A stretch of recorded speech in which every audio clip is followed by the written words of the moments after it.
खास मेहमान हमारे साथ जुड़ रहे हैं महाराष्ट्र प्रदेश कांग्रेस के अध्यक्ष नाना पटोले जी, जिन्हें नाना भाव के नाम से भी पूरे इलाके में जाना जाता है। आप विदर्भ के ही इलाके से आते हैं, वहीं से जहां देवेंद्र फडणवीस भी आते हैं। ये लड़ाई बड़ी है, सबसे ज्यादा सीटों पर अघाड़ी की तरफ से अगर कांग्रेस पार्टी लड़ रही है तो दूसरी तरफ महायुति से भारतीय जनता पार्टी। नाना पटोले जी, मेरा पहला प्रश्न आपसे यही है कि इस लड़ाई को आप किस तरह से देख रहे हैं, क्योंकि चुनावी मैदान में अगर आप देखें तो महाविकास अघाड़ी में सबसे ज्यादा सीटों पर कांग्रेस, इधर से बीजेपी और विदर्भ से ही फडणवीस साहब भी आते हैं, आप भी आते हैं, और एक सीधी टक्कर उन सीटों पर, मराठवाड़ा की सीटों पर ज्यादातर बीजेपी कांग्रेस का। क्या आपकी बातों में ऐसा है या आपके शासन में ऐसा, अघाड़ी की सरकार जब थी तब ऐसा है जिसकी वजह से जनता आपको चुनेगी, ऐसा आपको लगता है? नाना पटोले जी। अंजना जी, मैं पहले तो आपका बहुत बहुत स्वागत करता हूँ महाराष्ट्र की भूमि पे। आप पालघर में हो और आप पूरे महाराष्ट्र में घूम रहे हो, मैं देख रहा हूँ आपको, और इसलिए मैं महाराष्ट्र की भूमि में मैं आपका तहे दिल से पहले स्वागत करता हूँ। और रही बात महाराष्ट्र की राजनीति की बात, महाराष्ट्र में लोगों ने बदलाव दिमाग में बिठा लिया है। आपको पता होगा कि महाराष्ट्र में जो एकनाथ शिंदे और बीजेपी की जो सरकार बनी और जिस तरीके से बनी, उसको लोगों के दिलो दिमाग में लोगों ने बिठा लिया है कि लोकतांत्रिक व्यवस्था में अगर एमएलए बिकते हैं और उसको बीजेपी खरीदती है तो लोकतांत्रिक व्यवस्था में ये बात तो महाराष्ट्र जैसे राज्य के लिए बहुत तकलीफदायक है, जनता के लिए तकलीफदायक रही है।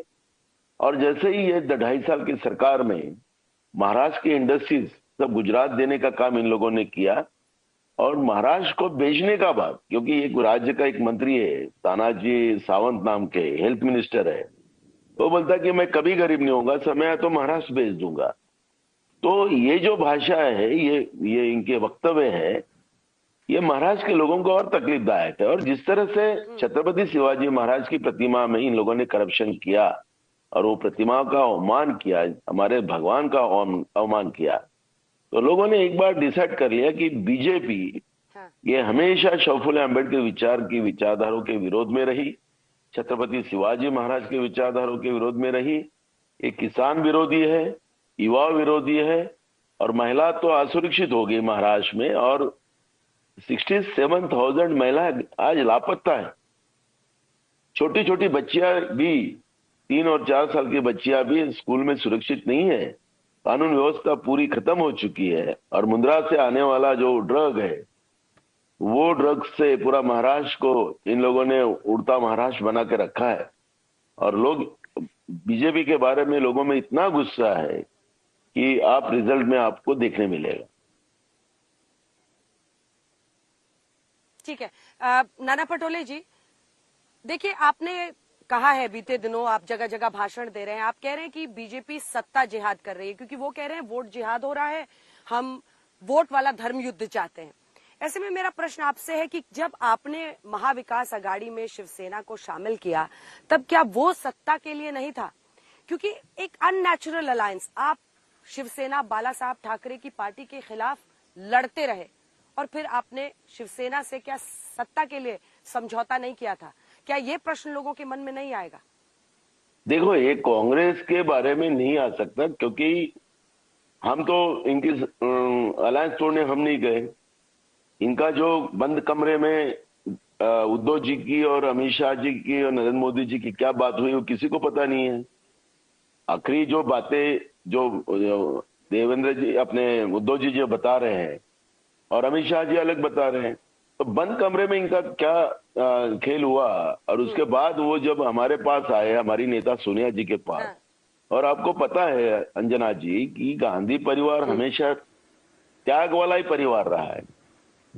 ये परिवार ने हमेशा, इसमें तो सोनिया जी को तो खुद प्रधानमंत्री बनने के लिए 2 बार मैंडेट लोगों ने इस देश की दिया, लेकिन अपोजिशन ने जिस तरह से विदेशी नागरिक का मुद्दा उठाकर देश में हम अंतक कर देंगे, ये कर देंगे, और इससे उन्हें खुद डॉक्टर मनमोहन सिंह साहब जैसे एक विद्वान व्यक्ति को देश के प्रधानमंत्री बनाया।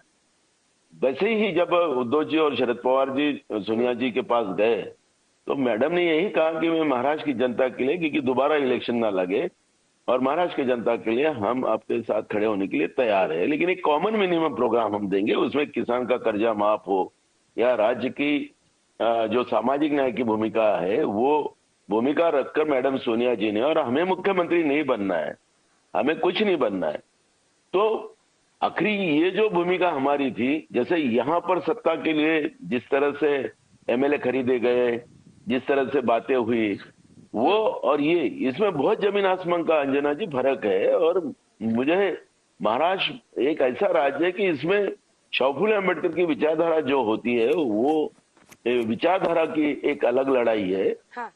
और महाराष्ट्र कभी एक्सेप्ट नहीं करेंगे। और हाँ, हमारा अलायंस नेचुरल था क्या, ये था, लेकिन हम किसी को ये नहीं कहते कि जैसे जेपी नड्डा कहते हैं कि हम पूरे स्टेट पार्टी को खत्म कर देंगे देश में।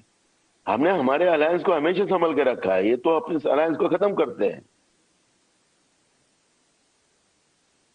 ठीक है।